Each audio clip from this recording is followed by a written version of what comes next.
Good morning students. आज का हमारा विषय है पाठ यह एक कहानी भी। एक कहानी यह भी। लेखिका है मन्नू भंडारी। देखिए हमने ये पैसेज कर लिए बेटा। नेक्स्ट जो पैसेज हमारा जो गद्यांश आज हम पढ़ेंगे आप ध्यान से देखेंगे और सुनेंगे।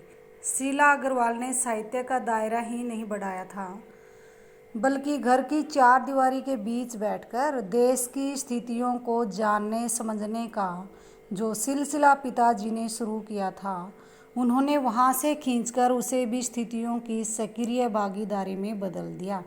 लेखिका ने बताया कि जब मैंने अपनी लेखनी चलाने की शुरुआत की, जब मैंने 10वीं कक्षा से फर्स्ट ईयर में एडमिशन लिया, कॉलेज में एडमिशन लिया, तब मेरी मुलाकात हिंदी की प्राध्यापिका शीला अग्रवाल से हुई और उन्होंने मुझे अनेक महान साहित्यकारों की रचनाएं पढ़ने के लिए प्रेरित किया, जिसे आगे चलकर मुझे ज़्यादा प्रेरणा मिली, बहुत प्रेरणा मिली।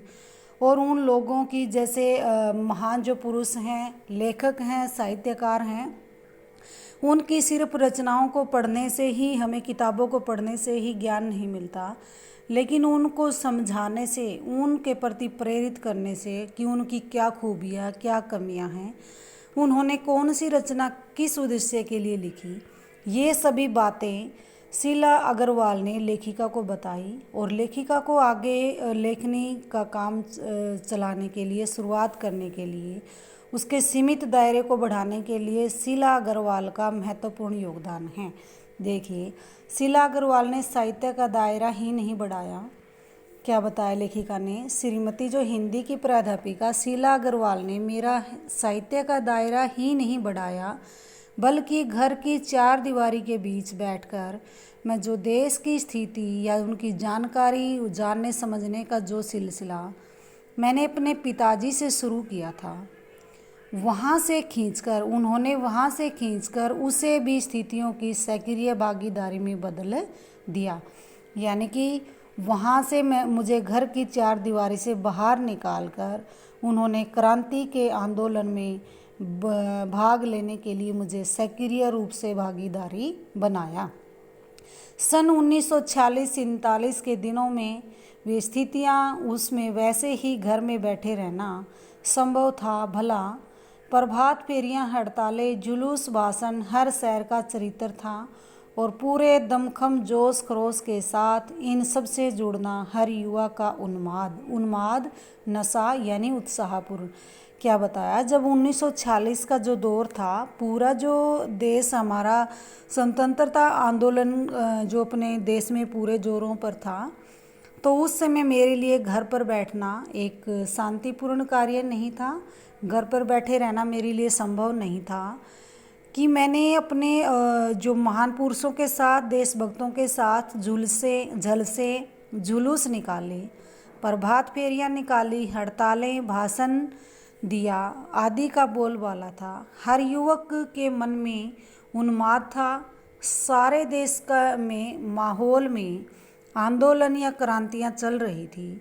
भला ऐसे लेखिका कैसे चैन से बैठ सकती थी? और शीला अग्रवाल की जोशीली बातों ने तो लेखिका की रंग रंग में लावा भर दिया था। देखिए, मैं भी युवा थी, बताया कि मैं भी जवान थी, मेरे में भी जोश था, उत्साह था।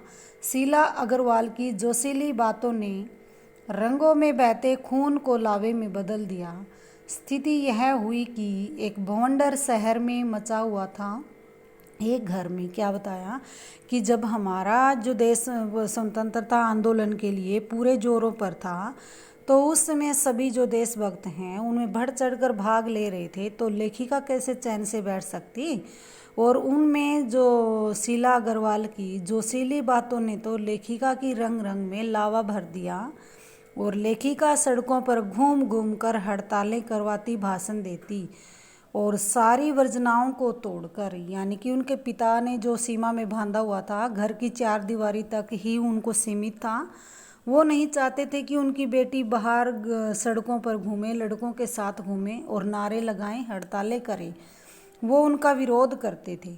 देखिए, पिता एक भवंडर शहर में मचा हुआ था, एक मेरे घर में, यानी कि एक मैं थी जो चैन से नहीं बैठ सकती थी, और एक हमारे देश के देशभक्त जो लोग अपने देश को आज़ाद कराने के लिए क्रांति का बिगुल बजा रहे थे। पिताजी की आज़ादी की सीमा यही थी कि उनकी उपस्थिति में घर में आए लोगों के बीच उठूं बैठूं जानूं समझूं, हाथ उठा उठा कर नारे लगाती, हड़तालें करवाती, लड़कों के साथ शहर की सड़कें नापती। लड़कों को अपनी सारी आधुनिकता के बावजूद बर्दाश्त करना उनके लिए मुश्किल हो रहा था।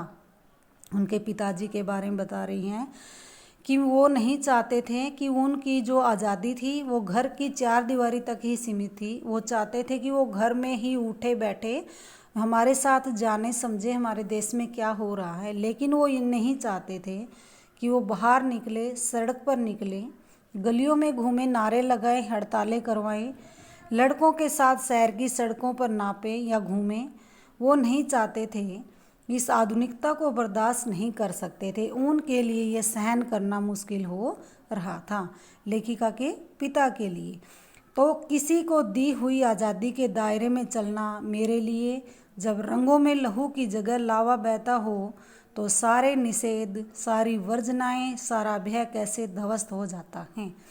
जब मेरे अंदर अपने देश को आज़ाद कराने के लिए जो भवंडर जो उठ रहा था, जो मेरे अंदर जोश आया हुआ था, मैंने सारी जो वर्जनाओं को तोड़कर खुलेआम भाषण देना शुरू कर दिया। और लेखिका और उनके पिता के विचारों में टकराहट उत्पन्न हो गई। क्या बताया कि यह तभी जाना और अपने क्रोध से सबको थरा थरा देने वाले पिताजी से टक्कर लेने का जो सिलसिला तब शुरू हुआ था। राजेंद्र से शादी की तब तक वह चलता ही रहा।